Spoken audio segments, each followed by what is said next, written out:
இன்னைக்கு எபிசோட்கான தேர்ட் ப்ரோமோவை பொறுத்த வரைக்கும் இந்த நாமினேஷன் ப்ராசஸ் தான் காமிக்கிறாங்க. இன்னைக்கு எபிசோட்லயே full and full nomination process தான் இருக்க போகுது அப்படின்றத உண்மை. எனிவேஸ் அந்த ப்ராசஸ் காமிக்கிற மெத்தட் இருக்குல்ல, அது கொஞ்சம் இன்ட்ரெஸ்டிங்கா இருக்கு. என்னன்னு பாத்தீங்கன்னா 3 பேர் நாமினேட் ஆகிற மாதிரி அந்த ப்ரோமோல வந்து காமிக்கிறாங்க. ஒன்னு வந்து ரம்யா ஜோ, இன்னொன்னு அரோரா, இன்னொன்னு ஆதிரை. ஸோ ஆதிரைக்கு வந்து பாத்தீங்கன்னா ஒருத்தரும் சொல்ற காரணமும் அதே மாதிரி ரம்யா ஜோக்கு சொல்ற காரணமும் பாத்தீங்கன்னா இன்ட்ரெஸ்டிங்கா இருக்கு. ஏன்னா நம்ம வெளியே பேசின விஷயத்த உள்ள வந்து டிஸ்கஸ் பண்றாங்களோ அப்படின்ற மாதிரி தோணுது. அது மட்டும் இல்லாம டோட்டலா 9 பேர் நாமினேஷன் வந்திருக்காங்கன்னு சொன்னல, லாஸ்ட் வீடியோல அதை சொல்லல. ஸோ அதை ஃபர்ஸ்ட் சொல்லிடுறேன். யாருன்னு பாத்தீங்கன்னா ஒன்னு அரோரா, அதுக்கு அடுத்து ஆதிரை, அப்புறம் ரம்யா ஜோ, கானா வினோத், துஷார், வியானா, பிரவீன் ராஜ், கலை, ஸோ அதுக்கப்புறம் சுபிக்ஷா. டோட்டலாக பார்த்தீங்கன்னா 9 பேர் நாமினேஷன் வந்திருக்காங்க. ஸோ இந்த 9 பேர் நாமினேஷன் வந்திருந்தாலுமே டேஞ்சர் ஜோனில் யார் இருக்காங்கன்னு பார்த்தீங்கன்னா 4 பேர் தான் இருக்காங்க. அதில் ஒன்று வந்து பார்த்தீங்கன்னா ஆதிரை, அரோரா, அதுக்கப்புறம் சுபிக்ஷா இருக்காங்க. ஸோ அதுக்கப்புறம் கலையரசன் இவங்க இருப்பாங்க. ஓகேங்களா, இந்த 4 பேர் வந்து கம்பல்சரி டேஞ்சர் ஜோனில் இருப்பாங்க. ஸோ இந்த 4 பேரில் மேஜராக யார் யார் போகணும் அப்படின்னு நினைக்கிறாங்கன்னு பார்த்தீங்கன்னா, சார் ரம்யா ஜோ சேர்த்து ஒரு 5 பேர்னு வச்சுக்கோங்களேன். இந்த 5 பேரில் மேக்ஸிமம் யார் போவாங்க அப்படின்ற மாதிரி இப்போதைக்கு ஸ்பெகுலேஷன் இருக்குன்னா, ஒன்று ரம்யா ஜோ எகிரிடுவாங்க, அதே மாதிரி ஆதிரை இல்லை அரோரா, இந்த 3 பேரில் தான் ஒரு 2 பேர் எகிருவாங்கன்னு வச்சுக்கோங்களேன். ஸோ அந்த 3 பேருமே இப்பயே ட்ரிபிள் எவிக்ஷன் வச்சு எடுத்துருங்க அப்படின்ற மாதிரி பிக் பாஸ் கிட்ட எல்லாம் கோரிக்கை வச்சுருக்காங்க. அந்த ப்ரோமோட கமெண்ட்ஸில் போய் பாருங்க, தீபாவளி போனஸாக இதை மட்டும் பண்ணுங்க பிக் பாஸ் அப்படின்ற மாதிரி எல்லாம் கேட்டுக்கிட்டு இருக்காங்க. ஏன்னு பார்த்தீங்கன்னா இந்த 3 கேரக்டருமே ரொம்ப இரிட்டேட்டிங் கேரக்டராக தான் இருக்குது, அதில் இந்த மாட்டு கருத்துமே இல்லை. ஆனால் இந்த 3 கேரக்டரே தூக்கணும்னு சொல்லிட்டு பார்த்தீங்கன்னா கோரிக்கை வச்சுட்டு இருக்காங்க. அதில் முக்கியமாக ரம்யா ஜோக்கு சொல்கிற காரணம் இருக்குல்ல, நம்ம வாட்டர்மெலன் தர்பீஸ் அவர் என்ன சொல்கிறாருன்னு பார்த்தீங்கன்னா, அவங்க வந்து ஒரு சின்ன பிரச்சனை கூட பெருசாக பேசுகிறாங்க, தேவையில்லாமல் கத்துறாங்க அப்படின்ற மாதிரி சொல்கிறாரு. உண்மையான கேட்டிங்கன்னா எஸ் உண்மைதான். ஏன்னா அவங்க வந்து பார்த்தீங்கன்னா அதை ஒரு கண்டென்ட்டாக மாற்றணும்னு நினச்சிட்டாங்கன்னா அது எந்த அளவுக்கு பெருசு பண்ணுறாங்களோ அது வந்து பார்த்தீங்கன்னா அவங்கள பொறுத்தவரை ட்ராமா பண்ணுறதுக்கு செமையாக யூஸ்ஃபுல்லாக இருக்குது. அதுதான் பிரவீன் ராஜு சொல்கிறாரு, பயங்கரமாக ட்ராமா பண்ணுறாங்க, சுற்றி சுற்றி எல்லாருக்கிட்டையும் இந்த அக்கான்னு பேசுறது, அண்ணன் பேசுறது, அம்மான்னு பேசுறது. ஸோ இது எல்லாமே பார்த்தீங்கன்னா பயங்கரமாக ட்ராமா பண்ணுற மாதிரி தான் இருக்குது. அதுதான் பிரவீன் ராஜும் சொல்கிறாரு. ஆனால் அதில் ஒரு மாற்று கருத்து என்னன்னா, பிரவீன் ராஜு அதே தான் பண்ணுறாரு. ஆக்சுவலாக எதை வச்சு அதை சொல்கிறேன்னு பார்த்தீங்கன்னா, பிரவீன் ராஜ் வந்து இந்த கேப்டன்சி டாஸ்க் அப்போ கனியை வந்து சூஸ் பண்ணாங்கல்ல, அப்போ சொல்லும் போது என்ன சொன்னார்னா, தாயுள்ளத்தோடு அரவணைக்கணும் அப்படின்ற மாதிரி பார்த்தீங்கன்னா பிரவீன் ராஜ் கனியை சூஸ் பண்ணார். ஆக்சுவலாக ரம்யா ஜோக்கு சொல்கிற அதே காரணம் தானே பிரவீன் ராஜ் உங்களுக்கும். பிரவீன் ராஜு பயங்கரமாக பார்த்தீங்கன்னா சட்டில் கேம் ப்ளே பண்ணிட்டு இருக்காரு. எனக்கு தெரிஞ்சு கொஞ்சம் கொஞ்சமாக வெளியே வருவாருன்னு தோணுது. ஏன்னா வாரத்தில் வந்த நாள் பார்த்தீங்கன்னா அவருக்கும் வாட்டர்மெலனுக்கும் ஒரு சண்டை நடந்தது. அதோட பார்த்தீங்கன்னா மனுஷன் ரொம்ப சட்டில் ஆகிட்டாரு. பெருசாக பார்த்தீங்கன்னா சண்டையில் ஈடுபடவே இல்லை. அவர் வந்து ரொம்ப பேக்கில் போயிட்டு நம்மளை எங்கேயும் நாமினேஷன் வரக்கூடாது பார்த்துக்கிற அளவுக்கு எல்லாருக்கூடையும் க்ளோஸ் ஆக ட்ரை பண்ணாரு. அது பண்ணாருன்னு தான் சொல்லணும்.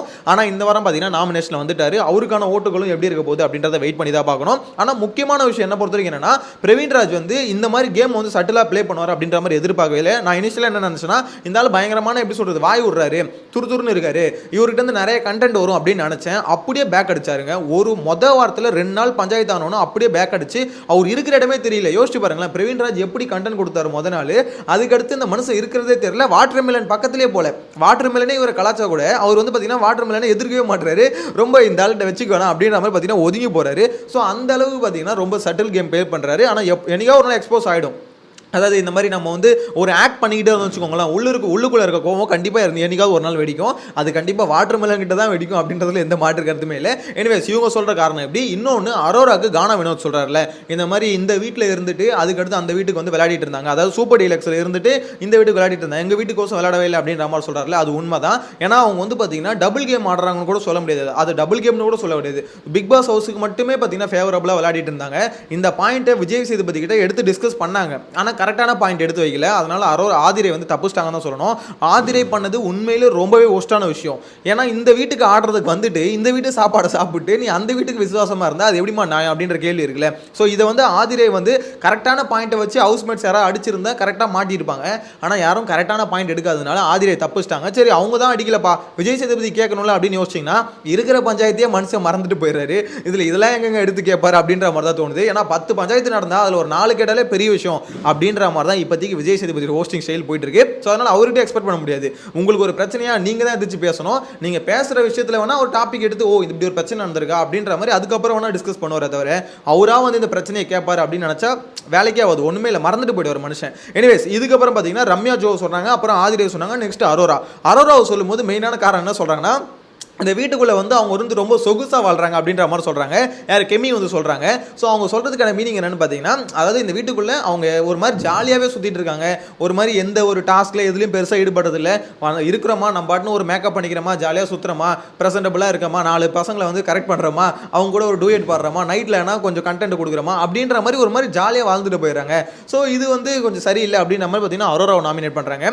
அதே மாதிரி கமருதீன் அரோராவை சொல்கிற ரீசன் என்ன தெரியுமா, இந்த மாதிரி அரோரா வந்து பார்த்தீங்கன்னா எனக்கோசம் கேர்ள்ஸும் வந்து நிற்க மாட்றாங்க கூட, ஒரு ஸ்டாண்ட் பண்ணி நிற்க மாட்றாங்க அப்படின்ற மாதிரி சொல்கிறாங்க. கமருதீன் உன் கூட நிற்கல, உனக்கு அகென்ஸ்டாக நிற்கிறாங்க கமருதீன், என்னையா நீனு உன் கூட வந்து இன்னும் கமருதீனுக்கு வந்து பார்த்தீங்கன்னா அரோரா மேலே இருக்க அட்ராக்ஷன் குறைவே போல. ஆக்சுவலாக நீ நல்லா வாங்கணும்யா, இது உனக்கு பத்தவே பார்த்தாது, இன்னும் நல்லா வாங்கணும்னு நினைக்கிறேன். எனக்கு உனக்கு என்ன அப்படி என்ன உனக்கு புரியல. பார்வதி கிட்ட நீ பண்ணுற வேலையும் கொஞ்சம் ஓவராக தான் இருக்குது. அதே மாதிரி இப்போ அரோரா போனதும் உனக்கு கடுப்பாக இருக்குது. அப்போ நீ உண்மையிலேயே, நான் கூட ஃபன்னுக்கு பண்ணுறேன்னு நினச்சேன், உண்மையிலேயே நீ 2 பேரை ட்ரை பண்ணுறியா? எனக்கு ஒன்றும் புரியலையே. இப்போ நேற்று நைட்லேருந்து பார்த்தீங்கன்னா பார்வதி கிட்ட இவங்களுக்கு ஆயில் மசாஜ் பண்ணுறதும் அவருக்கு ஆயில் மசாஜ் பண்ணுறதும் அப்படியே ஒரு மாதிரி குதூகலமாக இருக்கானுங்க. எனக்கு அது இருந்துட்டு போட்டோம், அது ஏதோ ஒரு கர்மம் இருக்கட்டும், பிரச்சனை இல்லை. ஆனால் இப்பயும் உனக்கு அரோரா போனது வந்து ஃபீலிங்காக இருக்குன்னா அப்போ நீ யார் தான் உண்மையிலே? கமருதீன் யார்? அவர் கேட்டார்ல யார் நீ நேற்று ஆதிரியை கேட்டார்ல, அதே கேள்வி தான் அவரை கேட்கணும். நான் தான் சொன்னேன் கமருதீனை நம்ப முடியாதுங்க, அவர்கிட்ட பொட்டன்ஷியல் இருக்குது, உண்மையிலே இந்த அப்படியே சப்போர்ட் வந்து பயங்கரமாக தூக்கிட்டு போகலாம், அந்த பொட்டன்ஷியல் அவர்கிட்ட இருக்குது. ஆனால் ஒரு தெளிவு இல்லை, எதுக்காக வந்தோம், என்ன விஷயத்துக்கு நம்ம இது பண்ணோம் அப்படின்ற பேசுகிற விஷயத்தில் ஒரு கிளாரிட்டி இல்லை. அதனாலே இஷ்டத்துக்குன்னு வார்த்தையை விட்டு ஈஸியாக மாட்டிக்கிறாரு. என்னை பொறுத்த வரைக்கும் இப்போ அரோரா போனதுக்கு அவர் பயங்கரமாக ஃபீல் பண்ணிட்டு இருக்காரு. அரோரா வந்து என்ன சொல்கிறாங்க, இந்த மாதிரி வந்து அவன் என்கிட்ட பேசவே மாட்டான் அப்படின்னு. நம்ம அரோரா நீங்கள் Hotstar ப்ரோமோ பார்த்துருந்தீங்கன்னா தெரிஞ்சிருக்கும், காலையில் போட வீடியோவில் கூட சொல்லியிருந்தேன். அரோரா வந்து பயங்கரமாக அழுறாங்க, இந்த மாதிரி கமருதீன் என்னை விட்டுட்டு, அதாவது எப்படி சொல்கிறது, அவன் வந்து ஒரு மாதிரி ஒதுக்குறான் அப்படின்னு சொல்லிட்டு அழுகுறாங்கன்னாங்க. அதுக்கு வந்து ஆதிரியை சொல்லியிருப்பாங்க அவன் கேரக்டரே அப்படி தான், அதான் சொன்னல அவனை பற்றி தெரியாத உனக்கு, இதுக்கெல்லாம் உட்காந்து இதெல்லாம் ஒரு மேட்ரா, இதுக்கெல்லாம் ஃபீல் பண்ணுவியா அப்படின்னு சொல்கிறாங்க. ஏமா ஆதிரி நீ மட்டும் பேசாத, யார் வேணா பேசட்டும், நீ பேசாத அப்படின்ற மாதிரி தான் இருந்தது. ஆக்சுவலாக அரோரா அழுவுறது எதுக்கு தெரியுமா, அவன் பேசாமல் அதெல்லாம் இல்லை, நம்ம மாட்டிக்கணுமே துண்டா, நம்ம நேற்று வார்த்தையை விட்டுட்டுமே, இந்த மாதிரி அவர் சொன்னது உண்மைதான் நான் சொல்லிட்டேனே அப்படின்றதான் அரோராவோட ஃபீலிங்கு. என்னை பொறுத்த வரைக்கும் இந்த மேட்ரு அந்த மேட்ருன்னு இல்லை, அரோரா பண்ணது ஃபுல்லாகவே தப்பு தான். ஏன்னா அவங்க ஒரு விஷயத்தை வந்து டிஸ்கஸ் பண்ண விஷயத்தை வந்து பார்த்தீங்கன்னா திருப்பி இங்கே சொல்லியிருக்கவே கூடாது. கமருதீன் கிட்ட திருப்பி வந்து அது கமருதீன் வந்து சத்தியம் பண்ணாருன்றாங்க, சத்தியம் பண்ணல, அதெல்லாம் நம்மளுக்கு தேவையில்லை. ஆனால் நீங்கள் சொன்னது தானே, எதுக்கு அதாவது கமருதீனை பற்றி தப்பாக சொன்ன விஷயத்தை கமருதீன்கிட்ட வந்து சொன்னதே தப்பு. சரி ஓகே நீங்கள் சொல்லிட்டீங்க, அதுக்கப்புறம் கமருதீன் வந்து ஆதிரை கூட சண்டை போடுறாரு, அவங்க 2 பேரும் சண்டை போடுறது நீ ஒதுங்கணும்ல. அந்த இடத்துல போயிட்டு கமருதீன் நீ இந்த மாதிரி பண்ணனா அவங்க கூட பேசவே மாட்டேன் அப்படின்னு சொன்னதாகட்டும், அதுக்கடுத்து இப்போ எனக்கு ஆதிரியை சொன்னது எனக்கு என்னமோ சரிதான் தோணுதுன்னு சொன்னதாகட்டும், அதெல்லாம் என்ன விஷயம்? அதாவது மாட்டிக்கிட்டு அங்கே எப்படி சமாளிக்கிறதுன்னு தெரியாமல் அரோரா நேற்று சிக்கி அப்படியே சின்ன பின்னம் ஆகிட்டு இருந்தாங்க அப்படின்ற மாதிரி தான் சொல்லணும். ஏன்னா அவங்க வந்து சிக்கிட்டாங்க, பயங்கரமாக சிக்கிட்டாங்க, அவ்வளோதான், இங்கேருந்து தப்பிக்கணும். ஸோ என்னென்னமோ பேசுகிறாங்க கமருதீன் ஆஃப் பண்ணுறதுக்கு, இவங்க பேச கமருதீன் இன்னும் ட்ரிகர் ஆகிட்டே தான் இருந்தாப்புல, அவர் ஆஃப் பண்ண முடியாதுன்னு கிளியராக தெரிஞ்சு போச்சு. அந்த இடத்துல இருந்து பார்த்தீங்கன்னா அரோராக்கு வந்து இவன் வந்து ரொம்ப ஒரு மாதிரி இருக்கான் அப்படின்னு சொல்லிட்டு அவங்க விட்டு போகிறாங்க. அதே சமயத்தில் கமருதீன் சொல்லிட்டாரு நீ சரியில்லை, நீ இதுக்கப்புறம் பேசவும் வேணாம் என்கிட்ட அப்படின்ற மாதிரி இவரும் சொல்லிட்டாரு. ஸோ இப்போ அதை நினச்சி ஃபீல் பண்ணி அழுதுட்டு இருக்காங்க. என்ன பொறுத்த வரைக்கும் அரோரா ரம்யா ஜோ தான் இந்த மாதிரி ட்ராமா போடுவாங்க, என்னம்மா நீ இறங்கிட்டியா ட்ராமாவில் அப்படின்ற மாதிரி தான் தோணுது. அதாவது உங்ககிட்ட இருந்து வேற கண்டென்ட் தான் உன்னோட ஆடியன்ஸ் எதிர்பார்க்குறாங்க, நீ இப்போ என்னன்னா ட்ராமா கண்டென்ட் கொடுக்க ஆரம்பிச்சிட்ட, நீ அப்படிப்பட்ட கேரக்டர் இல்லையே, இப்போ என்ன புது கண்டென்ட்டாக வருது அப்படின்ற மாதிரி தான் நிறைய பேர் கேட்கறது அந்த ப்ரோமோட கமெண்ட்ஸ்லேயே பார்க்க முடியுது. அரோரா வந்து பார்த்தீங்கன்னா ரம்யா ஜோவை ஃபாலோ பண்ண ஆரம்பிச்சிச்சு, கண்டென்ட் அது மாதிரியே கொடுக்குது அப்படின்ற மாதிரிலாம் சொல்லிட்டு இருக்காங்க. என்னை பொறுத்த வரைக்கும் அப்படிலாம் நீங்கள் வந்து ஃபீல் பண்ணாதீங்க. உங்கள் தலைவி உங்களுக்கான கண்டென்ட், அதாவது அரோராவோட ஃபேன்ஸுக்கு சொல்கிறேன், உங்கள் தலைவி உங்களுக்கான கண்டென்ட்டை நாளைக்கோ நாளன்னைக்கோ நைட்டு வந்து லைவை பாருங்கள், கொடுப்பாங்க, கொடுக்காமலாம் இருக்க மாட்டாங்க. ஏன்னா இந்த துஷார் அவ்வளோ அடித்தும் இவன் திருந்தலை மாமா அப்படின்ற மாதிரி தான் சொல்லணும். இன்னும் திருந்தாமல் அங்கேயே தான் போய் உட்காந்துக்கிட்டு அங்கேயே தான் கதை பேசிக்கிட்டு அங்கேயே தான் கூடி கொலாவிக்கிட்டு இருக்கான். எனக்கு தெரிஞ்சு துஷார் நீ எதுக்கு வந்து நீயே மறந்துட்டடா அப்படின்ற மாதிரி தான் இருக்குது. எனக்கு புரியல, பிக் பாஸ் வீட்டுக்குள்ள வர வரைக்கும் ஒரு மாதிரி இருக்கானுங்க, வந்ததுக்கு அப்புறம் நம்ம ஏன் வந்தோம், எதுக்கு வந்தோம், இந்த மெமரி லாஸ் ஆன மாதிரி ஃபுல்லா பொண்ணை பார்த்தோன்னா பெண் மோடு, அந்த விஜய் சித்து விழாக்ல சொல்லுவார்ல, இந்த மாதிரி பெண் மோடுக்கு போயிடுறா நீ பெண்ணை பார்த்தோன்னு அப்படின்ற மாதிரி இவனுங்களாம் என்ன பண்ண உள்ள வர கரெக்டாக இருக்கானுங்க, உள்ள வந்து பொண்ணை பார்த்தோன்னா பெண் மோடுக்கு போயிடுறானுங்க. இதுதான் இவனுக்கு பண்ணிட்டு இருக்கானுங்க அப்படின்ற மாதிரி எனக்கு என்னமோ தோணுது. உங்களோட கருத்தை கமெண்ட்ல மென்ஷன் பண்ணுங்க. இன்னைக்கான எபிசோடு எப்படி இருக்குன்னு நினைக்கிறீங்க? ஆக்சுவலா கெஸ்ட் வராங்க எல்லாம் ஓகே, ஓரளவுக்கு இன்ட்ரெஸ்டிங்கா இருக்கும்னு நினைக்கிறீங்களா, இல்ல ஒன்னும் இல்லை ப்ரோ இன்னைக்கான எபிசோடு பார்க்கறதும் ஒன்று தான் சும்மா இருக்கிறதும் ஒன்று தான் நினைக்கிறீங்களா? உங்களோட கருத்தை கமெண்ட்ல மென்ஷன் பண்ணுங்க. நெக்ஸ்ட் வீடியோல மீட் பண்ணலாம். Bye by.